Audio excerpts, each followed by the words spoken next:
Chapter 8, Alcohol, Anorexia, and Love. I left out some details about what had happened when Kelta left the hospital. In this chapter, we'll rewind the clock and review some things that I left out. Celta had a problem with alcohol addiction, as well as having anorexia. To a lay person, the word would be alcoholic. When we went to AA later, people said, "Hi, I'm Bill, and I'm an alcoholic." I like the term alcohol use disorder better, since I'm going into the psychiatric field, and I prefer more scientific. At this time in the 90s, we used the terms alcohol addiction and alcohol dependence. Kelta had been in the hospital because her weight was dangerously low, and they had to get her to a weight where she wouldn't die within the first 30 days of release from the hospital. Yes, they said that to me. It was March when she got out of the hospital. I found her intoxicated in a single-room apartment to which she had been released. Her father had left her some money to get started. I couldn't understand the situation. I had bought her a pretty short sleeve shirt with a picture of a cat on it. It was like having a girlfriend to be doing this. She had still been in the hospital when I brought it to her. She had liked it. Now, seeing her like this, intoxicated, I felt so overwhelmed and frustrated. I pulled out that shirt that I had bought for her because it made her smile. I said, "Remember this?" I left the shirt draped over the dresser so she would see it when she did get up. I had been seeing her every day when she was in the hospital. Now I wondered if I would find her sober when I showed up. Again, this was not a conventional relationship. I was somewhat concerned that my supervisors on the social work team might think I was doing something wrong. I was still new to the field and had not had any specific education that touched on professional ethics.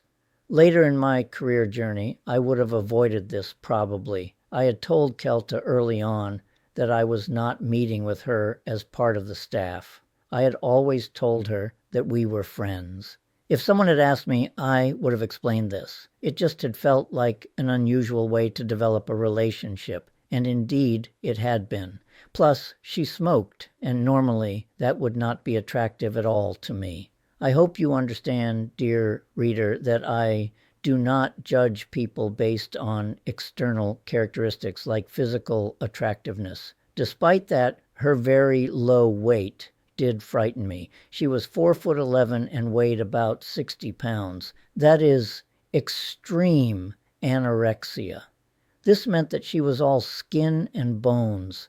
This is hard to discuss because I know that for a person with anorexia, talking about how thin they are can trigger very negative emotions. I so much want you, dear reader, to know how much I respected Kelta and loved her. I could see and feel her bones when I held her. Her heart was still beating. When we had been close, I would feel a tingling feeling. If I was sitting next to her, I felt it at the point of contact of our legs, hands, and arms. It felt like a current flowing through me and her. It was almost as if the pulsating beats of our hearts were synchronized and felt everywhere our bodies made contact.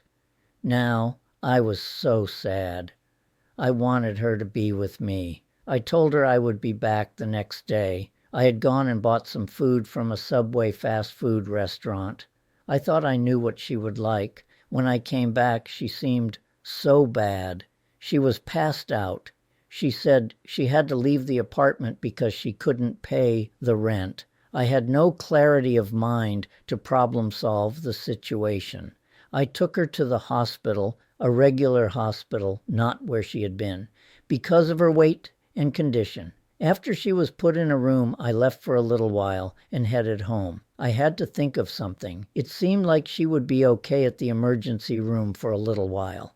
I got a call and was told to pick her up. They said they couldn't keep her overnight. I felt my voice assume a voice that was like pleading, and I asked for a little more time and said, "What can I do?" They said, "We are not responsible for her."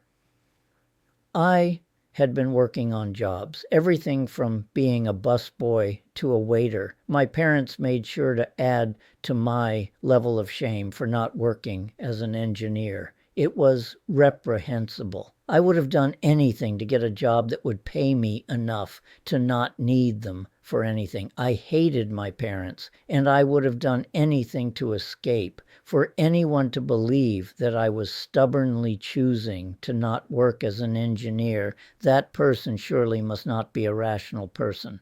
I hated them, but I had to act cordial and see if I could shake that feeling.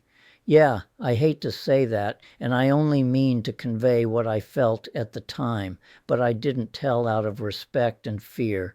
Many people overuse the word hate. In my experience as a therapist, it is rarely something that people admit to feeling. It's what you feel when you are exposed to something noxious or repulsive. That is precisely what I mean when I say that I hated them. I found them repulsive. She didn't have an apartment and I didn't know what to do when the hospital said that she had to leave. So I decided to take Kelta to a motel in Augusta. She was sober now. We spoke for some time. She said jokingly, "You can say that you spent the night with a woman finally." We had not slept together, as they say. This day didn't even allow for cuddling. I said, "I better get home. My parents think I am working." It's weird how Mom suddenly wants me to be around her while I live there. Growing up, this was never an issue. Now, because I moved in with them, they want to see me. I can't say I don't want to see you to Mom. It felt good to laugh about this. We talked about this unusual situation and would continue to do that. My self-esteem was being dragged down due to the emotional and psychological abuse. And so I wanted to avoid my mother as much as possible. My father was more tolerable, but he still went along with and supported my mother's point of view. The next day I showed up at the hotel in her room. She wasn't in. I walked around frantically looking for her. A light rain was falling. This place didn't look too inviting in the day, as they had not kept up the place too well. I passed people as I looked and listened in the rooms nearby. I was never nosy, but I was feeling desperate. Have you seen a small woman, first up front at the reception desk, and then I asked some people who were walking around. No one was very helpful. I walked around the front, which faced the highway. I fell to my knees, more like collapsing than praying. Then I said, in a voice that was audible but not loud, "Please, please help me." I walked back around and spotted someone who I had seen earlier. "You are looking for a small woman?" a woman said. "Yes. Come this way. I think she went in a room over here." We knocked on a door. I saw her in a bed with some guy without her clothes on. What had he done to her? What happened? I could see beer bottles. I must have looked pitiful. I registered voices saying, "Nothing happened. She passed out here." She had been looking for something to drink. I'm thinking, does she look like someone who should be drinking? And what kind of guy is this to take advantage of her? I looked away as she dressed. She had looked so bony that she looked extremely unhealthy. At that moment, I had a mixture of confusing feelings. I had had romantic and intimate feelings for Kelta, and I loved her. But seeing her like this was not attractive to me. My reaction around her when I noticed how thin she was from time to time felt embarrassing and confusing. Maybe it was more like I feared for her health than that I was repulsed by her appearance. Back in her room, I told her that I didn't know what to do. She said her mother lives in Athens, and I said I would take her there. It was about an hour and a half away. We weren't sure that her mother would take her, but I felt like we had to try. Yes, she knew how to get there. I thought, don't call, just go, just show up. We found the house and I knocked on the door. Her mother saw us and said, "She can't stay here." I looked at her pleadingly. I don't know what to do. I tried other things. Tears were running down my face as I said, "I'm scared." She opened the door and we entered. "I'm Bruce. I'm Faye." adding, "We've had problems and fought before." She was small herself, but not sickly underweight. "Thank you for helping. I don't know what to do."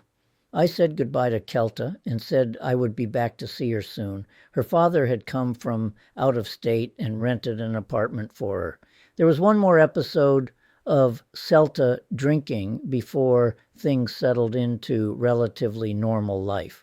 When I say normal life, I mean she was not drinking. She had gone on what seemed like a binge of drinking and then stopped. There would be one other episode months later, but that was it. This was when I met a couple that was friends of the family. The woman was the one that told me that Kelta cannot love people and that she is a user and a manipulator. She warned me not to be an enabler. Indeed, people with substance abuse or use disorders can be like that.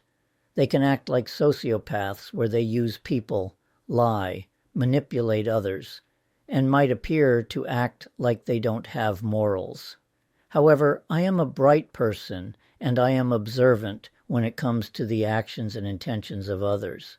Celta was never asking me to do things that I didn't want to do. In fact, I could tell that she was genuinely concerned about how I felt, and she was extremely concerned about my happiness.